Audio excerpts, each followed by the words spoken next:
혹시 밥 먹고 바로 누우시진 않으셨나요? 그 행동 하나로 목숨을 잃을 수도 있다는 사실 알고 계셨습니까? 저는 현역으로 응급 환자를 돌봐온 의사입니다. 식사 후 단 한 가지 실수로 가족을 떠난 분들을 수도 없이 봐왔습니다.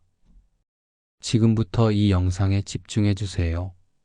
식사 후 절대 하지 말아야 할 행동 3가지, 그리고 반드시 실천해야 할 건강 습관 4가지를 알려드리겠습니다. 이 짧은 시간이 당신의 남은 10년을 지켜줄지도 모릅니다. 안녕하세요. 30년 넘게 응급실에서 환자들을 돌봐온 현역 의사 이도현입니다. 지금껏 수많은 생명을 살려왔지만 단 한 가지, 식사 후 실수로 돌이킬 수 없었던 환자들 역시 잊을 수 없습니다. 어제까지 손주와 웃고 떠들던 할머니, 산책을 좋아하던 동네 할아버지, 그분들이 단지 식후 그 행동만 하지 않으셨더라면 지금도 가족들과 함께 하셨을 겁니다. 오늘은 제가 직접 겪은 이야기, 그리고 식사 후 30분 동안 절대 하지 말아야 할 3가지를 알려드리겠습니다. 지난 주만 해도 3분이 같은 실수로 돌아가셨습니다. 모두 70대 건강하신 분들이었고 그저 평소대로 행동하셨을 뿐이었습니다. 여러분, 이 이야기는 남의 일이 아닙니다. 지금도 누군가의 부모님, 할아버지, 할머니가 같은 위험에 놓여 있습니다. 이제부터라도 바뀌셔야 합니다. 이 짧은 시간이 여러분의 남은 10년을 바꿀 수도 있습니다. 이 정보는 꼭 기억해 두셔야 다른 가족도 지킬 수 있습니다. 구독과 좋아요로 더 많은 분들께 이 이야기가 전해지길 바랍니다. 의사로서, 그리고 한 사람으로서 제가 50년 동안 깨달은 생명의 골든타임, 바로 식사 후 30분입니다. 밥을 먹으면 우리 몸은 위로 피를 보냅니다. 그 순간 심장과 뇌로 가는 피가 줄어들게 되죠. 이때 잘못된 행동 하나가 소중한 목숨을 앗아갈 수 있습니다. 그 첫 번째가 바로 식사 후 바로 눕는 것입니다. 구미에 사는 박명자 할머니는 평생 식사 후 눕는 습관이 있으셨습니다.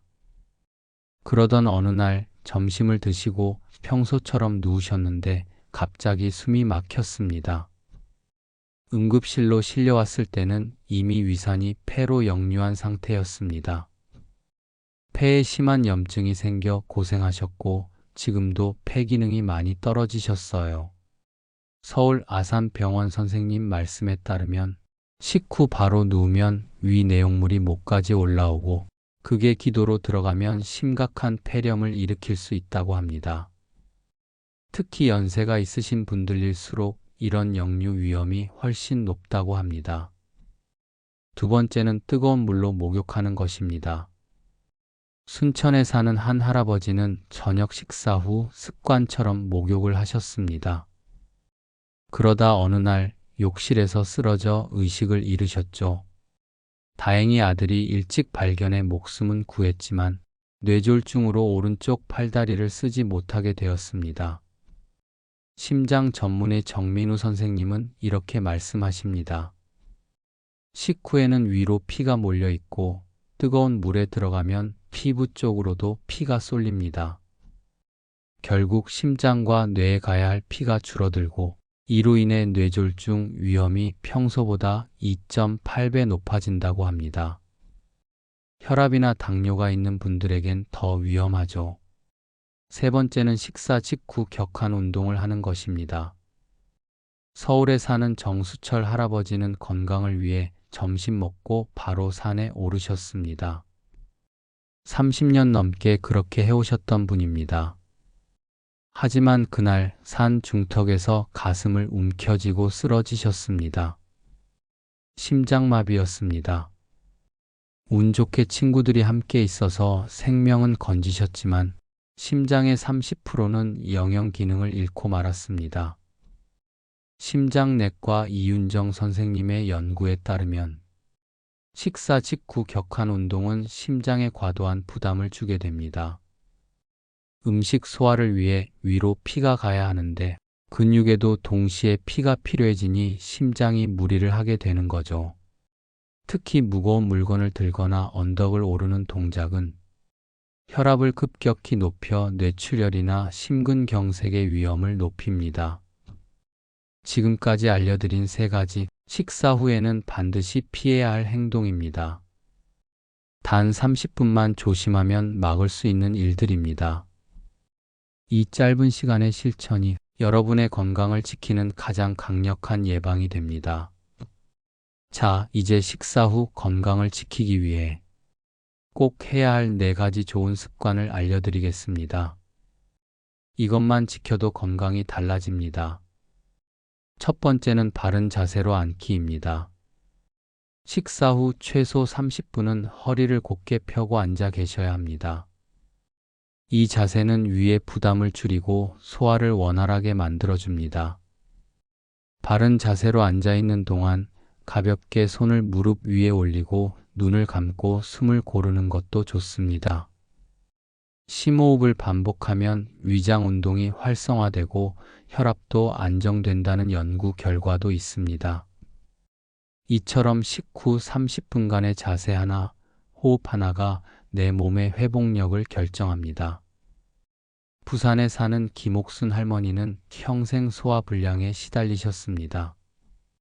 하지만 식사 후 바른 자세로 30분간 앉는 습관을 들인 이후 약 없이도 편안한 소화를 유지하고 계십니다. 이 간단한 걸 왜 이제 알았는지 모르겠어요. 그 말씀이 참 인상 깊었습니다. 조금 더 자세히 말씀드리면 바른 자세는 단순히 허리를 펴는 것이 아닙니다. 배를 편안하게 풀고 양발을 바닥에 붙인 채 의자에 앉는 것이 중요합니다. 이 자세를 유지하면 위의 압력이 줄고 위산 역류를 방지할 수 있습니다. 또한 등을 등받이에 붙이지 않고 스스로 세우는 것이 소화기관을 자극하지 않아 더욱 좋습니다. 두 번째는 미지근한 물을 천천히 마시는 것입니다. 식후 10분 정도 지나 따뜻한 물 한 잔을 천천히 드셔보세요. 소화가 훨씬 수월해지고 속쓰림도 줄어듭니다. 너무 뜨겁거나 차가운 물은 위에 부담을 줄 수 있습니다. 체온과 비슷한 온도의 물이 가장 좋습니다. 대전에 사는 박철수 할아버지는 평생 속쓰림에 고생하셨지만 식사 후 따뜻한 물 한 잔을 마시는 습관으로 속이 편해지셨습니다.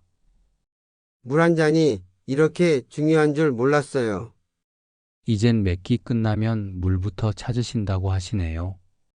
덧붙여 말씀드리면 미지근한 물은 위 점막을 부드럽게 감싸주고 식사 중 생긴 위산과 소화효소의 자극을 완화하는 데 효과적입니다.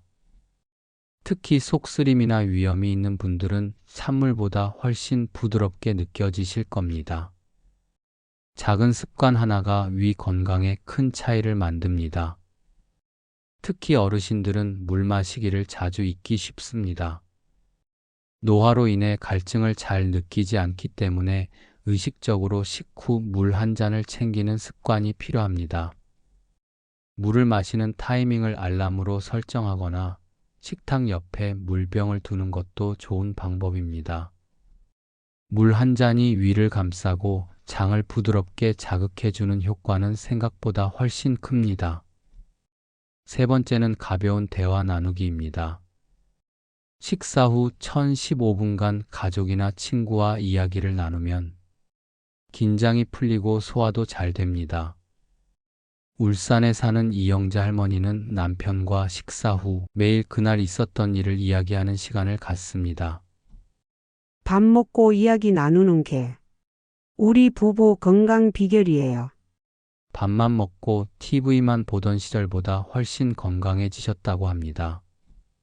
네 번째는 30분 후 천천히 걷기입니다. 식사 직후는 위험하지만 30분 정도 지난 후 10분에서 15분 가볍게 걷는 습관은 건강에 큰 도움이 됩니다. 인천에 사는 정영수 할아버지는 식후 30분 뒤 아파트 주변을 한 바퀴 도는 걸 습관으로 만들었습니다. 그 결과 당뇨약 용량이 절반으로 줄고 체중도 줄었습니다. 약보다 낫더라고요. 몸도 마음도 가벼워졌어요. 이 네 가지만 지켜도 건강은 달라집니다. 가족 간 대화를 나누는 게 어렵다면 반려식물을 돌보는 것도 좋은 대화 훈련이 됩니다. 잘 있었니? 햇빛은 괜찮았어? 이렇게 식물에게 말을 거는 것만으로도 입과 뇌를 자극해 말하기 기능과 감정 안정에 큰 도움이 됩니다. 혼자 계신 분들께 이런 소소한 루틴이 심리적 안정감으로 이어질 수 있습니다. 목소리만 나눠도 몸이 반응합니다. 소화에 좋은 음식도 있지만 피해야 할 음식도 있습니다. 예를 들어 튀김류, 밀가루 음식, 찬 국물이나 얼음이 든 음료는 식후 위장에 부담을 줄 수 있어 가급적 피하는 것이 좋습니다. 대신 무, 브로콜리, 미역, 고등어처럼 부드럽고 영양이 풍부한 식재료를 선택하세요. 조리법도 삶거나 찌는 방식이 소화에 더 유리합니다. 걷기 운동은 단순히 소화에만 좋은 것이 아닙니다. 꾸준한 식후 걷기는 혈당 조절에도 큰 도움을 줍니다. 특히 당뇨병을 앓고 계신 분들은 식사 후 30분 걷기만 잘 지켜도 혈당 스파이크 현상을 완화시킬 수 있다는 연구 결과도 있습니다. 또한 매일 같은 시간에 걸으면 생체 리듬이 규칙적으로 유지되어 불면증, 고혈압, 치매 예방에도 도움이 됩니다. 이 네 가지만 지켜도 건강은 달라집니다. 이어서 설명드리면 대화를 나누면 기분이 좋아지고 뇌에서 엔도르핀이 분비되어 스트레스가 줄어듭니다. 스트레스가 줄면 위장 활동도 활발해져 자연스럽게 소화가 촉진됩니다. 특히 혼자 식사하시는 어르신들은 식후 10분 정도 통화를 하시는 것도 큰 도움이 됩니다. 목소리만 나눠도 몸이 반응합니다. 이제 식사량과 음식 구성도 함께 살펴볼까요? 식사 후 졸음이 심하게 오거나 속이 더부룩하다면 그건 과식의 신호입니다. 특히 나이가 들수록 위장의 탄력이 떨어지기 때문에 예전만큼 먹는 건 오히려 독이 됩니다. 부산에 사는 최동철 할아버지는 밥을 많이 먹어야 힘이 난다며 늘 푸짐하게 드셨습니다. 그러다 어느 날 식사 후 심한 졸음과 함께 가슴 통증을 느끼고 병원에 실려갔습니다. 의사 말로는 위가 과도하게 팽창되어 심장을 눌렀다고 합니다. 그 이후 식사량을 줄이시고 식후 졸음도 사라졌습니다. 그렇다면 어느 정도가 적당할까요? 가장 좋은 기준은 자기 손바닥 크기입니다. 밥과 반찬을 손바닥만큼 한 입에 20번 이상 꼭꼭 씹어 드세요. 그리고 배가 80% 찼다 싶을 때 멈추는 겁니다. 배부르다 싶을 땐 이미 과식입니다. 그렇다면 어떤 식단이 가장 이상적일까요? 아침에는 바나나 반 개와 삶은 달걀, 보리차 한 잔이면 충분합니다. 점심은 잡곡밥에 두부조림, 시금치나물, 삶은 당근과 미역국처럼 섬유질과 단백질을 균형 있게 섭취할 수 있는 구성이 좋습니다. 저녁은 소량의 밥에 단호박찜이나 연어구이, 깍두기 정도면 충분하죠. 이처럼 과하지 않되 균형 잡힌 식사가 식후 건강을 지키는 첫걸음입니다. 이제 식탁에 어떤 음식을 올릴지도 중요하겠죠? 첫째, 채소와 과일은 전체 반찬의 절반 이상. 둘째, 단백질은 생선, 두부, 계란 등으로 다양하게. 셋째, 쌀밥보다는 잡곡밥을 선택. 이렇게 구성해 보세요. 식후 소화가 불편하다면 생강차나 보리차도 추천드립니다.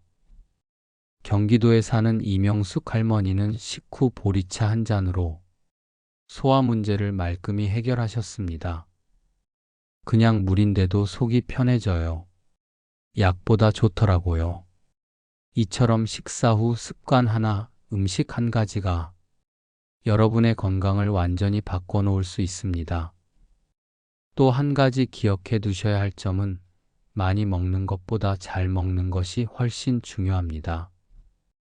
예전처럼 밥 한 공기를 뚝딱 비우는 대신 적당한 양을 천천히 즐기는 식사가 노년기에는 훨씬 이롭습니다. 식사 시간도 15분 이상으로 늘리는 것이 소화에 도움이 됩니다. 하루 2끼만 드셔도 충분한 분들이 많습니다. 여러분, 계절에 따라 식사 후 관리법도 달라져야 한다는 사실 알고 계셨나요? 특히 여름과 겨울은 우리 몸이 민감하게 반응하는 시기입니다. 먼저 여름철 이야기부터 해보겠습니다. 식사 후 에어컨이나 선풍기 바람을 직접 쐬는 분들 계시죠? 이건 정말 조심하셔야 합니다. 차가운 바람이 갑자기 피부에 닿으면 우리 몸의 혈관이 수축되고 소화기계에 부담이 갑니다. 게다가 식사 후에는 위장이 활발히 움직이며 열이 나는데 그 위에 찬바람이 바로 닿으면 체온이 급격히 떨어질 수 있습니다.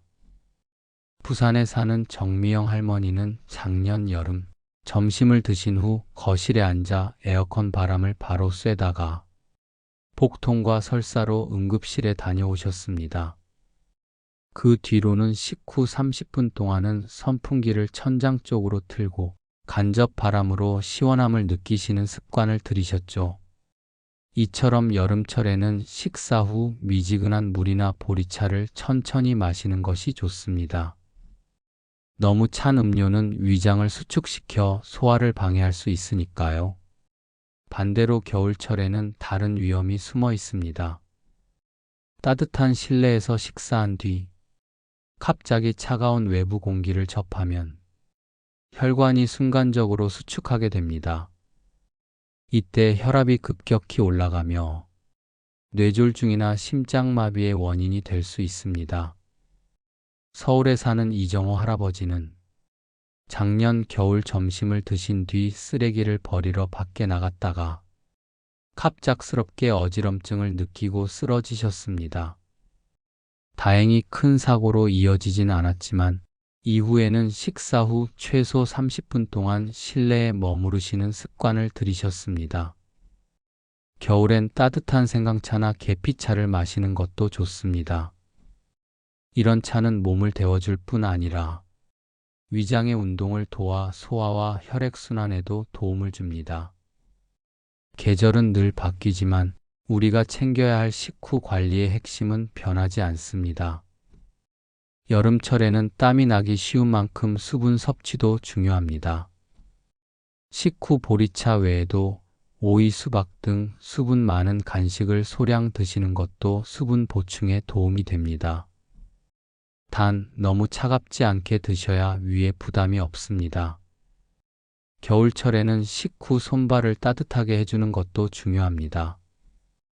얇은 담요를 다리에 덮거나 따뜻한 수건으로 복부를 덮어주면 혈액순환이 훨씬 원활해집니다. 이런 소소한 실천들이 몸의 밸런스를 지켜줍니다. 몸이 가장 예민한 이 시간, 무심코 지나치지 말고 계절에 맞게 조심해 주세요. 외식을 하셨다면 식사 후 관리에 더욱 신경 쓰셔야 합니다. 밖에서 먹는 음식은 집밥보다 기름지고 짜기 때문에 위에 더 큰 부담을 줍니다. 식사 후 집에 돌아오셨다면 바로 눕거나 소파에 기대는 행동은 피하셔야 합니다. 최소 1시간은 움직이시고 가볍게 정리하거나 산책하시는 것이 좋습니다. 광주에 사는 조정자 할머니는 외식 후 귀찮다는 이유로 바로 누웠다가 위산 역류로 응급실에 실려가셨습니다. 그 후엔 외식한 날은 꼭 한 바퀴 걷는 걸 습관으로 삼으셨다고 합니다. 또 하나 중요한 점은 약 복용 시간입니다. 당뇨나 혈압약을 드시는 분들은 식사와 약 시간 간격을 꼭 지켜야 합니다. 약에 따라 식전 또는 식후 30분 혹은 2시간 후가 권장되기도 하니 반드시 의사나 약사의 지시를 따라야 합니다. 특히 여러 가지 약을 함께 드시는 분들은 식사와 약 복용 간 간격을 헷갈리지 않도록 메모하거나 알람 설정을 하시는 걸 추천드립니다. 약 하나의 타이밍만 잘 맞춰도 부작용 없이 훨씬 효과적으로 건강을 유지할 수 있습니다. 마지막으로 혼자 사는 어르신들을 위한 식후 관리법도 꼭 짚고 넘어가야 합니다. 혼자 식사하신 후에는 특히 몸 상태에 더욱 민감해지셔야 합니다. 식사 후 갑자기 어지럽거나 가슴이 답답한 느낌이 들면 곧바로 도움을 요청할 수 있는 체계를 갖추셔야 합니다. 전화기를 항상 가까운 곳에 두고 누구에게든 바로 연락할 수 있도록 하세요. 대구에 사는 이순남 할머니는 식사 후 어지러움을 느꼈을 때 마침 딸과 통화 중이셨고 덕분에 신속히 병원에 갈 수 있었습니다. 그 이후로는 식사 후엔 늘 딸이나 이웃과 10분 정도 통화를 하시는 습관을 유지하고 계십니다. 혼자 밥 먹고 그냥 누워 있었다면 지금 여기 없었을 거예요. 이 말씀이 얼마나 큰 울림이 되는지 모릅니다. 혼자 사는 분일수록 식사 후엔 누군가와 말 한마디라도 나누는 것이 건강뿐 아니라 생명까지 지킬 수 있는 방법입니다. 혼자 식사하는 어르신 중에는 전화를 걸 사람조차 마땅치 않다는 분들도 계십니다. 그럴 땐 TV 속 뉴스 앵커나 라디오 진행자에게 말 걸듯 따라 말해보세요. 오늘 날씨가 참 춥네요. 맞아요. 어제보다 쌀쌀해요. 이렇게 짧게라도 말을 뱉는 행위 자체가 뇌를 깨우고 마음을 안정시켜줍니다. 혼잣말이라도 목소리를 내는 것만으로도 충분한 자극이 됩니다. 목소리를 나누는 일, 그 자체가 가장 든든한 안전장치가 될 수 있습니다. 오늘 영상에서 소개한 실천법들은 본인뿐 아니라 가족 건강을 지키는 방법이기도 합니다. 함께 사는 자녀, 배우자, 손주와 함께 이 영상을 보시고 하루 한 가지씩만 실천해 보세요. 온 가족이 건강해지는 기적은 멀리 있지 않습니다. 식탁 위의 습관, 식사 후의 작은 실천에서 시작됩니다. 마지막으로 정리해 보겠습니다. 여러분, 이제 식사 후 관리의 중요성에 대해 충분히 아시게 되었을 겁니다. 식후 30분 동안 절대 하지 말아야 할 3가지 행동, 그리고 꼭 지켜야 할 4가지 좋은 습관. 그 외에도 계절별 관리, 약 복용 타이밍, 혼자 계실 때의 주의사항까지 모두 알려드렸습니다. 제가 30년 의사 생활을 하며 확신한 건 건강은 거창한 노력이 아니라 작은 습관 하나에서 시작된다는 사실입니다. 오늘 영상에서 알려드린 내용 중 단 한 가지만이라도 바로 실천해 보세요. 몸이 달라지고 삶이 달라지는 걸 직접 느끼실 수 있을 겁니다. 여러분의 건강한 노후를 진심으로 응원합니다. 다음 영상에서는 더 많은 건강 정보를 나누겠습니다. 좋아요와 구독, 그리고 따뜻한 댓글로 이 소중한 정보가 더 많은 분들에게 전해지도록 도와주세요. 건강한 삶은 단순히 병이 없다는 뜻이 아닙니다. 걱정 없이 식사하고 마음 편히 대화 나누고 밤에 편안히 잠드는 것. 이런 평범한 일상이 지속되는 것이 바로 진짜 건강입니다. 오늘부터 식사 후 30분, 그 시간만큼은 스스로를 돌보는 시간으로 만들어 보세요. 그 작은 습관이 내일의 삶을 바꾸게 될 겁니다. 감사합니다.